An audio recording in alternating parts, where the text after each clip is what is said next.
జనసేన ఆవిర్భావం సందర్భంగా 12వ యానివర్సరీ చేసుకుంది కదా!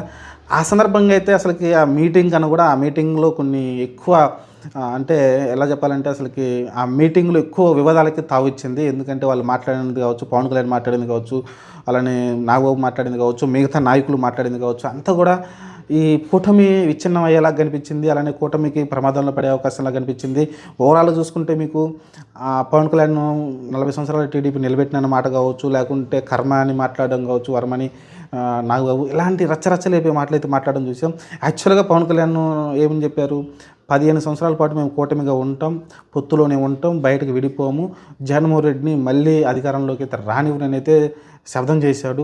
అదే అదే విషయంలో చంద్రబాబు నాయుడు కూడా చెప్పడం చూసాం. ఇప్పుడల్లా పొత్తు విడిపోయేది లేదన్నారు. కానీ ఇలాంటి మాటలు వచ్చినప్పుడల్లా అసలు ఈ పొత్తు నిలబడుతుందా? కనీసం గెలిచి సంవత్సరం కూడా కాలేదు.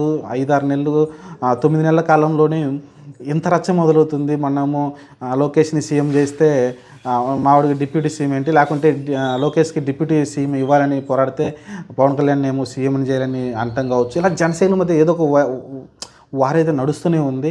రీసెంట్‌గా ఈ జనసేన ఆవిర్భావం సందర్భంగా అయితే వాళ్ళు మాట్లాడిన తీరు చూస్తే మీకు అర్థమై ఉంటుంది. అసలేంటి పొత్తు కంటిన్యూ అవుద్దా లేదనేది చాలా సందేహాలైతే ఉన్నాయి. కానీ పవన్ కళ్యాణ్ అయితే ఎప్పుడు లాయల్టీగానే ఉన్నాడు. చంద్రబాబు నాయుడు నాయకత్వాన్ని అంగీకరించే విధంగా అయితే ఉన్నాడు.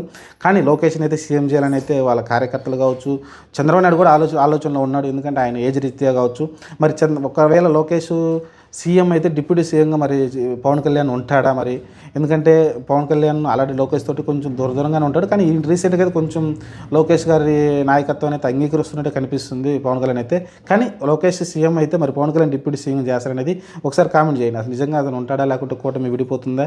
లేకుంటే 5 సంవత్సరాల పాటు చంద్రబాబు నాయుడే సీఎంగా ఉంటారా? తర్వాత ఆలోచిస్తారా? లేదా పవన్ కళ్యాణ్ కూడా ఒక సంవత్సరం, 2 సంవత్సరాలు సీఎం ఏమైనా ఇస్తారా? ఇదైతే అర్థం కాని విషయంగా ఉంది. చూడాలి. ప్రస్తుతానికైతే ఏదైతే ఈ ఎలిగేషన్స్ చిన్న గొడవలు జరుగుతున్నాయో ఇవన్నీ కూడా కూటమికి ఇబ్బందికరంగా అయితే ఉన్నాయి. మరి దీనిపైన ముందుకు ఎలా కొనసాగుతుందనేది చాలా చర్చనీయాంశంగా మారింది. ఎందుకంటే 15 సంవత్సరాలు మేము ఉంటాము. 15 సంవత్సరాలు అంటే ఇంకా జగన్మోహన్ రెడ్డిని పూర్తిగా అంటే వాళ్ళ పార్టీని పూర్తిగా లేకుండా చేస్తామన్న టార్గెట్ తోటి అయితే పవన్ కళ్యాణ్ ముందుకెళ్తున్నారు. కానీ ఇప్పుడు మన జరిగిన సభలో ఇలా మాట్లాడడం ఇవన్నీ అయితే రచ్చరైపోయింది తెలిసింది మనకి.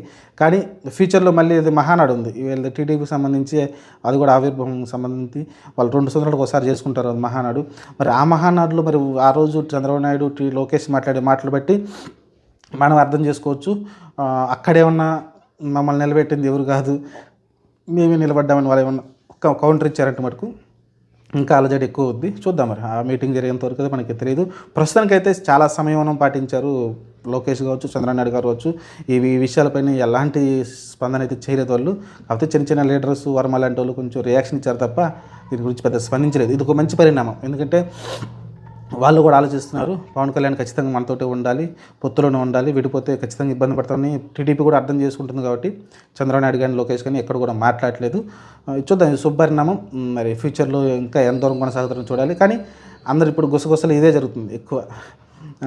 గెలిచి 9 నెలలు కూడా కాలేదు, ఇంతలోపే ఇంత రచ్చ అని అయితే అందరూ మాట్లాడుకుంటూ ఉన్నారు. మరి దీనిపై మీ కామెంట్ చేయండి.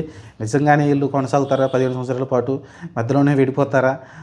మీరైతే కనీసం 5 సంవత్సరాలు పొత్తులో ఉంటారా అనేది మీరైతే కామెంట్ చేయండి. ఈ వీడియో నచ్చితే లైక్ చేయండి, షేర్ చేయండి, సబ్స్క్రైబ్ చేసుకోండి నా ఛానల్ని. కొత్త వీడియోలు మీకోసం రెగ్యులర్గా వస్తూనే ఉంటాయి.